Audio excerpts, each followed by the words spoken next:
Di luar masih gelap, hampir jam 2 pagi. Kamu keluar dan melihat ke langit, bulan purnama tampak terang. Kamu mungkin merasa sudah tahu banyak tentang satelit alami bumi ini, tapi coba jawab pertanyaan ini. Bagaimana bulan terbentuk? Jawabannya adalah nggak ada yang tahu. Tapi tentu saja ada beberapa teori. Teori paling populer yang disebut teori tuburukan besar menyatakan bulan terbentuk saat terjadi tabrakan antara bumi dan planet lain. Planet ini pasti lebih kecil dari bumi, yaitu seukuran Mars. Tabrakan itu sendiri mungkin terjadi sekitar 4,5 miliar tahun lalu. Teori lain yang disebut teori penangkapan menyatakan bulan dulunya adalah asteroid atau benda lain yang mengembara. Ia terbentuk di tempat lain di tata surya. Ketika melintas di dekat bumi, ia pun terperangkap gravitasi planet kita. Tapi ada satu fakta menarik. Planet kita dan bulan punya kemiripan isotop dan kimia yang luar biasa. Jadi, keduanya pasti memiliki sejarah yang berhubungan, yang berarti bulan gak mungkin terbentuk di tempat lain. Para ahli lain berpendapat bahwa pada suatu titik di masa lalu, bumi berputar sangat cepat sehingga sebagian materinya terlontar. Kemudian, materi tersebut mulai mengorbit planet kita. Begitulah awal mula bulan muncul di langit. Tapi sekali lagi, ada satu masalah. Dalam hal ini, proporsi dan jenis mineral di bulan seharusnya sama dengan di bumi. Tapi nyatanya, ada sedikit perbedaan. Bulan lebih kaya akan materi yang terbentuk sangat cepat pada suhu tinggi. Ada satu teori lagi, dan ini mungkin yang paling gak menarik. Teori ini menyatakan bahwa satelit alami bumi ini bisa saja muncul bersamaan dengan bumi selama proses pembentukannya. Tapi akhir-akhir ini ada pertanyaan lebih serius yang membuat para astronom sibuk. Apakah bulan benar-benar satelit bumi ataukah keduanya merupakan planet kembar? Bulan sangat besar jika dibandingkan planet kita, yaitu sekitar 1/4 ukuran bumi. Karena itu sebagian ahli menyebut sistem keplanetan kita sebagai planet kembar. Tapi seberapa benarkah itu? Kalau ingin mengetahuinya, kita perlu memberikan definisi pada kata planet.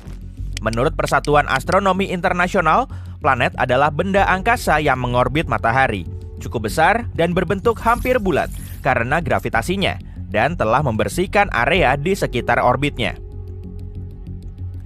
Lalu bagaimana dengan satelit? Satelit adalah sebuah objek di ruang angkasa yang mengorbit benda langit yang lebih besar. Jika kita ambil contoh sistem bumi bulan, pusat gravitasinya berada di dalam bumi. Itu sebabnya saat ini kita nggak bisa bilang kalau kita hidup di sistem planet kembar. Menurut definisi ini, bulan adalah satelit planet kita. Sekarang, mari kita kembali ke masa lalu. Sekitar 3 atau 4 miliar tahun silam, meskipun bulan bukanlah planet, kemungkinan besar ia memiliki atmosfer yang lengkap. Atmosfer itu terbentuk pada saat letusan gunung berapi dahsyat mengguncang satelit kita. Gas-gas menyebar ke seluruh permukaan bulan. Kejadiannya sangat cepat sehingga gas-gas itu nggak punya cukup waktu untuk lepas keluar angkasa. Pada saat itu, permukaan bulan dipenuhi cekungan-cekungan berisi basal vulkanik. Bayangkan saja gumpalan magma yang sangat besar meluncur tinggi ke udara, jatuh ke tanah, dan menciptakan aliran lava. Begitulah cekungan-cekungan basal muncul di permukaan bulan. Pada suatu titik, para ilmuwan berhasil mendapatkan sampel yang dibawa dari bulan. Mereka mendapati aliran lava di sana nggak hanya mengandung karbon monoksida dan belerang, tapi juga unsur penyusun air. Berkat sampel-sampel ini, para peneliti berhasil menghitung jumlah gas yang melayang dan membentuk atmosfer. Gas tersebut menjadi sangat tebal, sekitar 3,5 miliar tahun lalu dan bertahan selama 70 juta tahun. Setelah itu, atmosfer pun lenyap ke angkasa. Tapi hal paling kerennya, saat bulan masih memiliki atmosfer, satelit ini berada 3-10 kali lebih dekat dari planet kita. Sebuah simulasi komputer bahkan menunjukkan bulan mungkin berada hingga 19 kali lipat lebih dekat dari jaraknya sekarang. Jarak dari bumi ke bulan saat itu sekitar 30.000 km. Sedangkan sekarang satelit kita itu berjarak sekitar 386.000 km. Artinya, bulan tampak jauh lebih besar di langit. Sayangnya, pada saat itu gak ada yang bisa mengagumi pemandangan tersebut, bahkan dinosaurus sekalipun. Sekarang atmosfer bulan hampir nggak ada, dan karena itulah satelit ini nggak bisa melindungi diri dari meteorit. Permukaan bulan dipenuhi kawah. Sebagai perbandingan, ada sekitar 190 kawah tubrukan yang teridentifikasi di planet kita. Sebagian besar kawah itu tersembunyi oleh vegetasi atau tertutup air. Tapi, kalau kita bicara tentang bulan, jumlahnya jauh lebih banyak lagi, yaitu mencapai jutaan. Dan sekitar 5.000 diantaranya memiliki panjang lebih dari 19 km. Karena aktivitas seismik di bulan nggak seaktif di bumi, kawah-kawah dan formasi-formasi purba lainnya tetap dalam kondisi sama selama berabad-abad. Saat kamu melihat bulan, ia adalah objek paling terang di langit malam.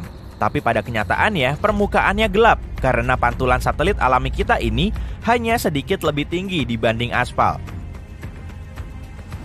Kamu mungkin tahu kalau tarikan gravitasi bulan menyebabkan pasang surut air laut di bumi, sehingga permukaan laut tampak lebih menonjol di sisi yang paling dekat dan paling jauh dari bulan. Dan bukan hanya itu, bulan juga memperlambat rotasi bumi. Fenomena ini dikenal sebagai pengereman pasang surut. Pengereman pasang surut ini menambah panjang hari di bumi sekitar 2 milidetik setiap 100 tahun. Bulan juga bergerak menjauhi bumi dengan kecepatan yang sama seperti pertumbukan kuku jari-jari tanganmu. Itu berarti sekitar 4 cm per tahun. Jika suatu hari nanti bulan menjauh keluar angkasa, planet kita akan mengalami masa-masa sulit. Tanpa efek gravitasi bulan, sudut kemiringan bumi akan berubah drastis. Dari nggak ada kemiringan sama sekali, yang berarti nggak ada musim, sampai kemiringan sangat besar yang mengakibatkan cuaca ekstrim. Meskipun sebagian besar permukaan bulan nggak aktif, satelit alami bumi ini masih mengalami gempa. Satu teori menyatakan bahwa gempa bulan terjadi karena bulan mengalami penyusutan akibat pendinginan pada intinya. Para ilmuwan mengatakan bulan sudah menyusut sekitar 45 meter dibandingkan beberapa ratus juta tahun lalu. Untuk lebih mudah memahaminya, bayangkan buah anggur yang berubah menjadi kismis. Buah anggur akan mengerut dan menyusut. Hal yang sama juga terjadi pada bulan. Ia menyusut dan mengerut, tapi nggak seperti anggur. Bulan nggak memiliki kulit yang lentur. Permukaannya keras dan rapuh. Jadi, seiring ukurannya mengecil, kerak bulan akan retak dan pecah. Lalu potongan-potongannya terdorong ke bagian yang lain. Mau tahu hal keren lainnya tentang bulan? Sebuah penelitian terbaru mengatakan bahwa bulan memiliki ekor. Dan setiap bulannya, ekor itu melingkari planet kita seperti syal. Ekor ramping ini terdiri dari jutaan atom natrium, dan planet kita secara teratur melintas melaluinya. Hantaman meteor melontarkan atom-atom natrium ini keluar dari permukaan bulan dan lebih jauh ke angkasa. Selama beberapa hari setiap bulan, bulan berada di antara matahari dan planet kita. Saat itulah gravitasi bumi menarik ekor natrium itu. Planet kita menyeretnya menjadi sebuah garis panjang yang melingkari atmosfer. Ekor bulan ini sama sekali nggak berbahaya. Ekor ini juga nggak terlihat oleh mata manusia. Kira-kira 50 kali lebih redup dari yang bisa dilihat oleh mata kita. Tapi, sesekali teleskop super canggih bisa menangkap cahaya kekuningan yang redup di langit. Ekornya tampak seperti titik berkilauan yang berdiameter 5 kali diameter bulan. Dan fakta paling menariknya adalah 2 atau 3 tahun lalu, sebuah asteroid tertarik masuk ke orbit bumi dan mulai mengitari planet kita. Meskipun ukurannya nggak lebih besar dari mobil pada umumnya, ini tetaplah peristiwa besar. Dari lebih dari 1 juta asteroid yang diketahui para astronom, asteroid ini baru yang kedua yang mengorbit planet kita. Dinamai 2020 CD3, ia adalah bulan mini sementara kita. Tapi asteroid itu nggak lama menemani bumi. Asteroid ini mengikuti orbit lain yang perlahan-lahan menjauh. Objek yang tertangkap sementara, seperti 2020 CD3, sangat jarang terjadi.